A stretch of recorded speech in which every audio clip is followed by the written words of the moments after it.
The Athene Real Talk Podcast explores controversial ideas to stimulate debate and active thinking. These ideas do not always reflect Athene's personal views. Welcome to the Athene Real Talk Podcast. He has been called the best gamer in the world, hands down. World-famous gamer and philanthropist Athene. Gaming for Good, it's called, has raised more than $20 million.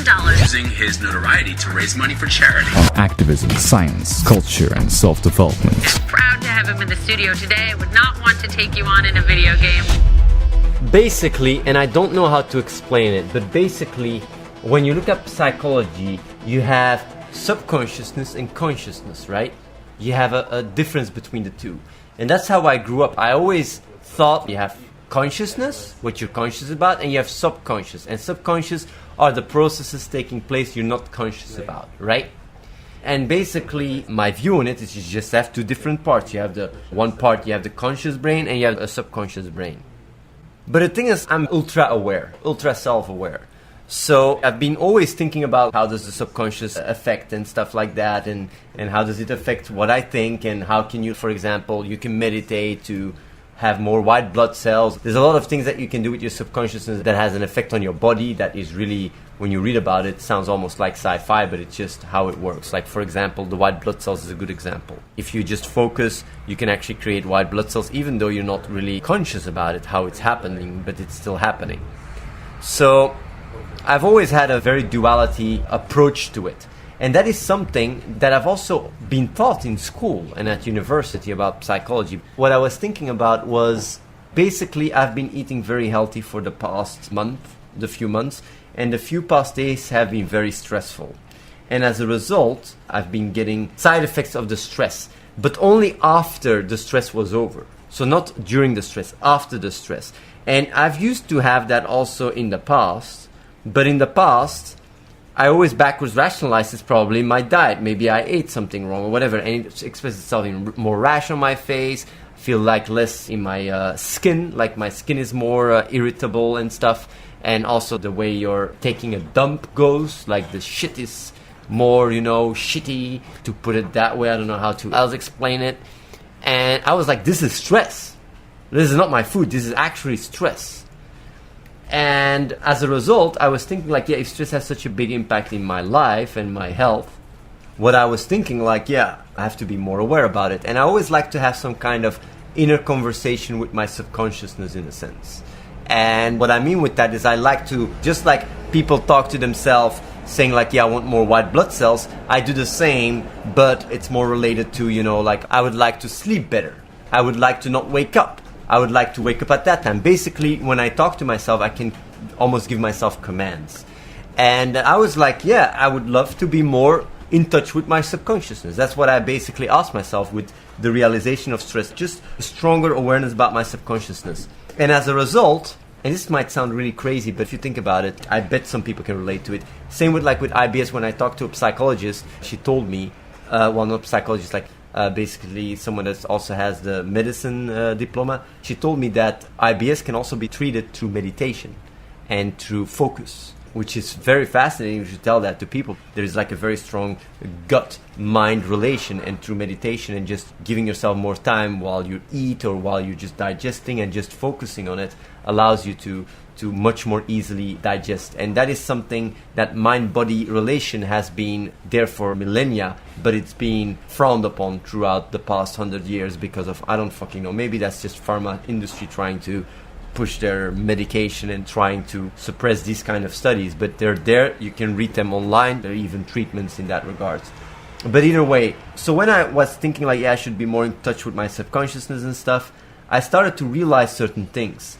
Because I was like, I should have less stress levels overall, but the stress is actually connected to your will. We basically have all the time a very low level of stress, but it's only when it gets on hyper mode that we start getting the very negative effects. But if you remove completely all stress from the equation, I'd probably just sit on a mountain meditating like a monk, and that's not something I want. So stress can be beneficial when it's just certain amount, and that is what I was experiencing when I was more in touch with my subconsciousness and meditating.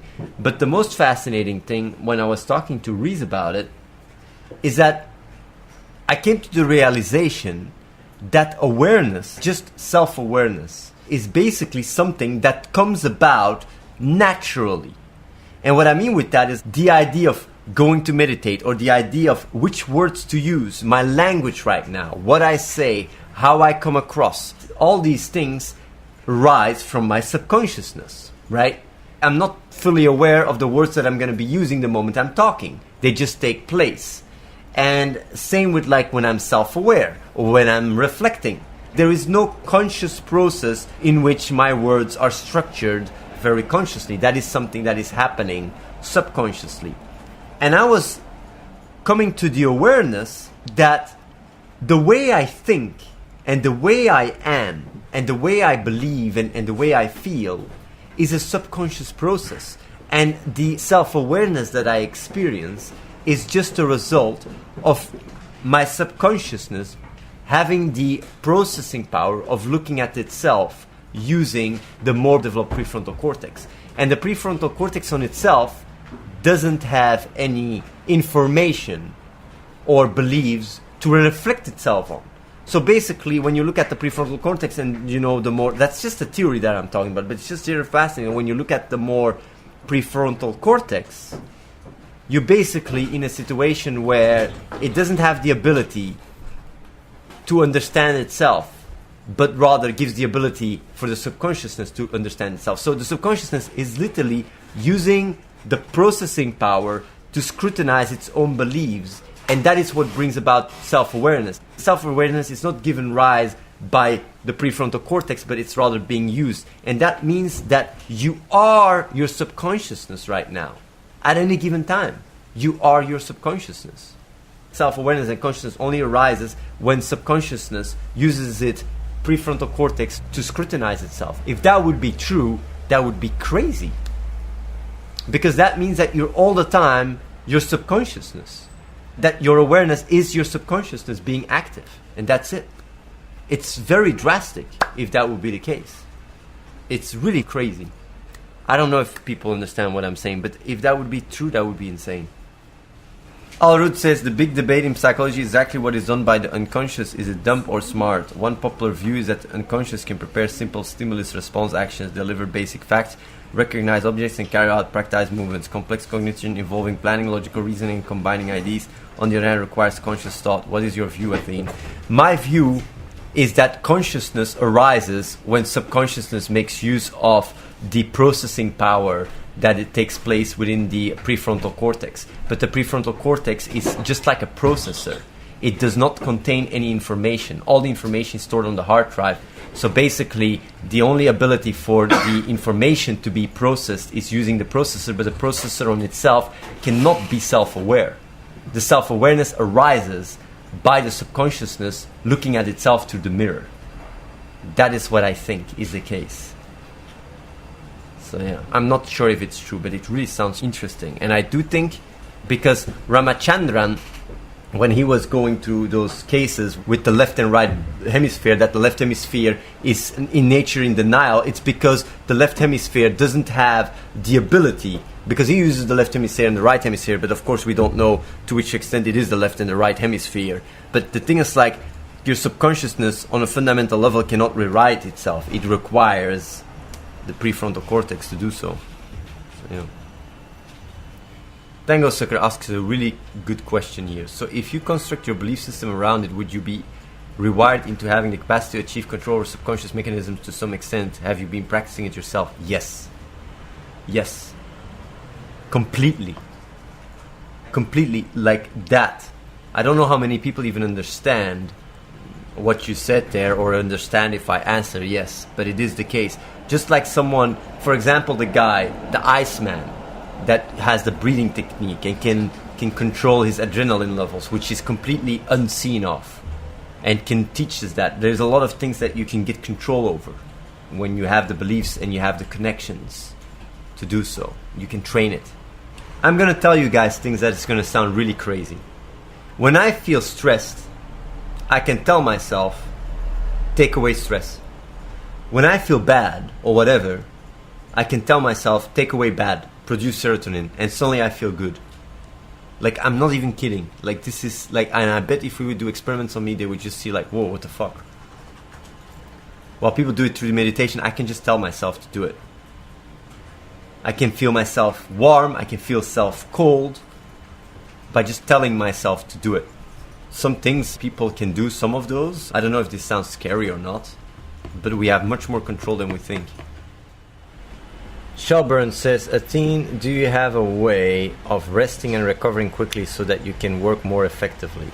I've been working really hard the past month and I find it that I need to longer breaks exceeding 1 hour multiple times throughout the day. If I do not take these breaks, I cannot stay super sharp and productive in my work. I believe that there might be ways to recover more quickly. Do you have any methods? Thanks in advance. Shelburne, you literally asked the best person on the internet that question. Because indeed I do have methods. Because I've been playing poker for 16 hours a day, breaking even world records. And I've always figured out that the more sharp I am, the bigger the profit. So I've tried to optimize it. And I've come to a certain workflow. Basically, exercise or run or whatever. Do something physical activity. Eat healthy. I eat mainly lentils every day. I eat lentils with rice with some vegetables every day with smoothies. You can put banana smoothies or whatever. And then before I sleep, I eat eggs with potatoes. That's basically it. I don't eat gluten. I don't eat anything lactose. So no dairy products, nothing. I also don't eat any meat, which helps also quite a bit. So your diet is also very important. Don't eat any refined sugars, none of that crap. I also have supplements. The supplements I take is omega-3, a B complex, also vitamin D, and I also take citicoline and Nupept, but these are only needed if you are a bit older. If you're younger, you don't have so much issues with it because you don't have so much issues with sleep or lack of sleep. When you grow older, it gets harder and harder. So these supplements really make you feel fresh and young again. Also, put yourself in the right environment. Ziozi says, Athene, what difference would it make when we find advanced alien life but it's too far away and they aren't coming for us? Ziozi, I'm going to talk a bit about the alien stuff because I find that very fascinating. This is just a hypothesis. So basically, they saw a star 14,000 light years away that is acting very weird and has strange objects around the sun. And they cannot explain it with the current understanding. So it's either some kind of anomaly or it's an advanced alien race that has managed to turn planets into energy beacons or whatever. So basically, they'd be millions of years more evolved than us. Hypothetical, let's say we go from that understanding that it is an advanced alien civilization.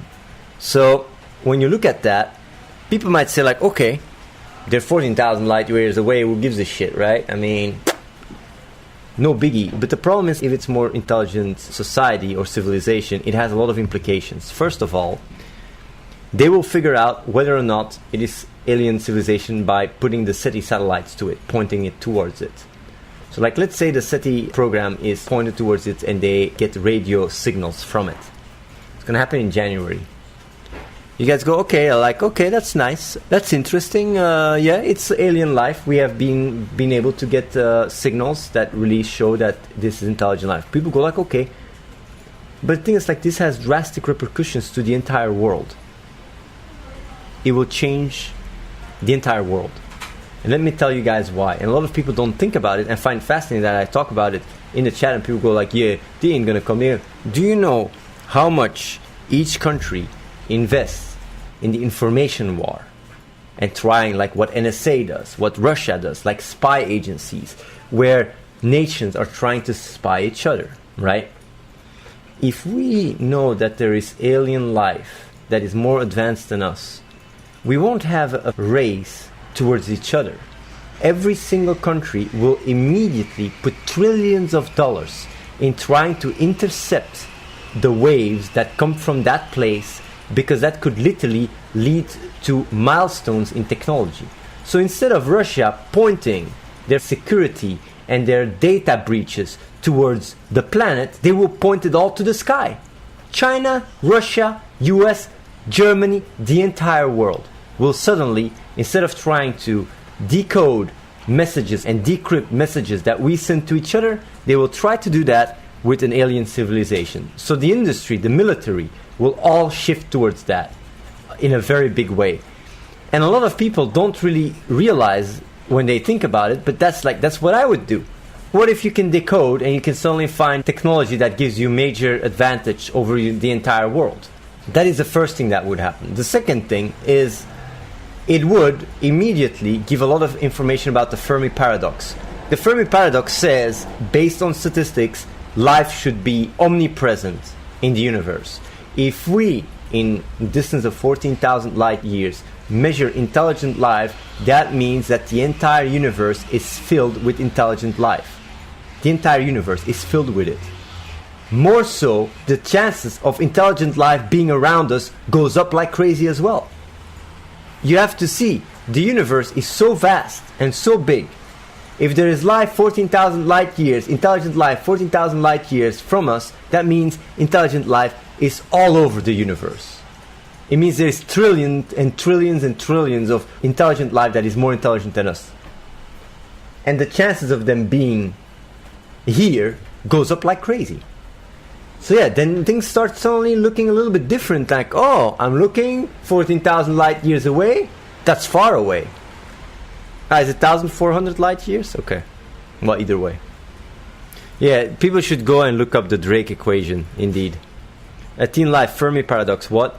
Basically, the Fermi paradox says that based on the Drake equation, life should be all around us, intelligent life, yet we don't measure any signals. So that means that either we are one of the few species in the universe that is intelligent, but if that is the case, then that would mean that bringing life would be extremely, extremely unlikely. And that would mean that the great filter is before us, like already happened. And that would be good news. It would actually be good news that we're alone here.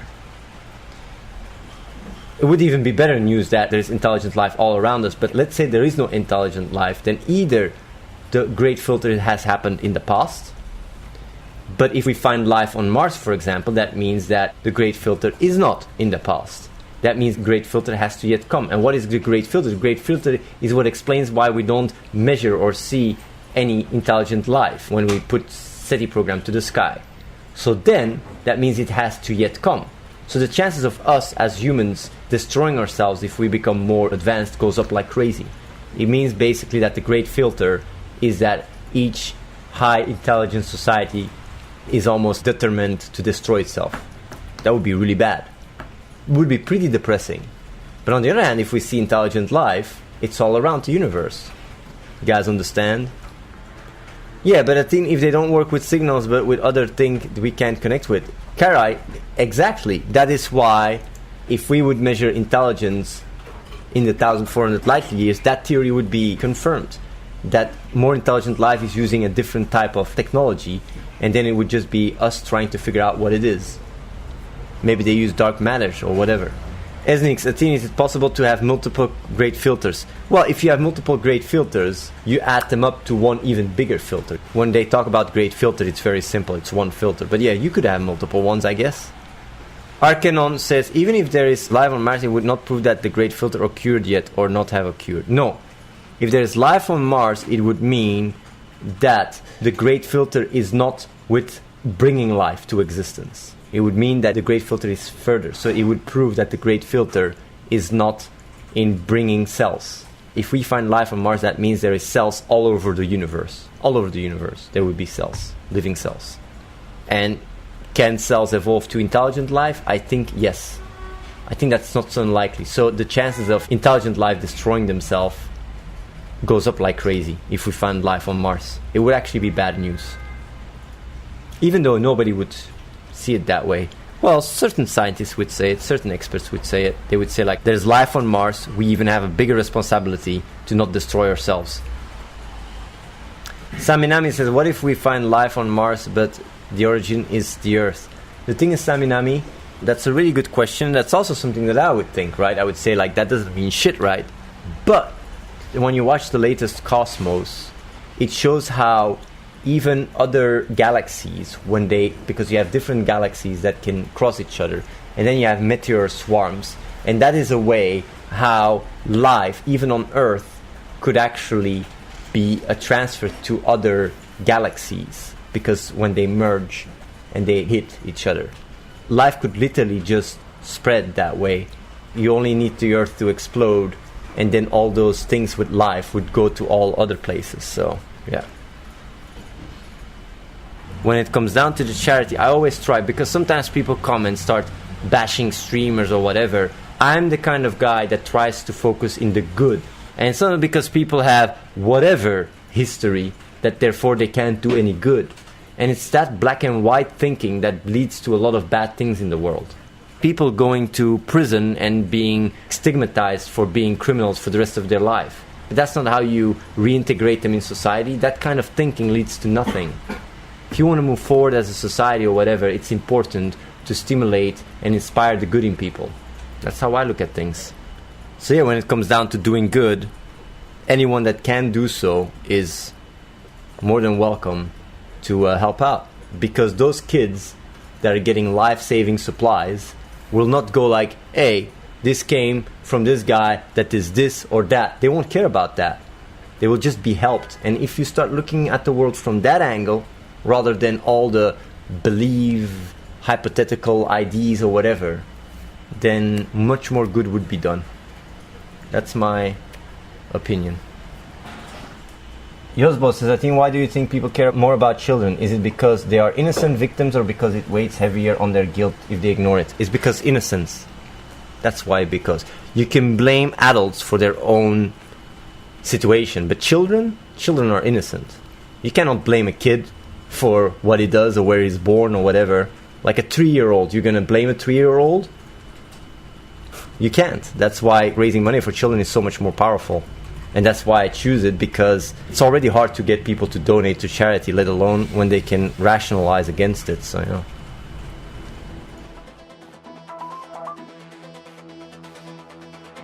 Subscribe to youtube.com/AtheneWins. Watch the live stream at twitch.tv/AtheneLive and follow the real Athene on Snapchat.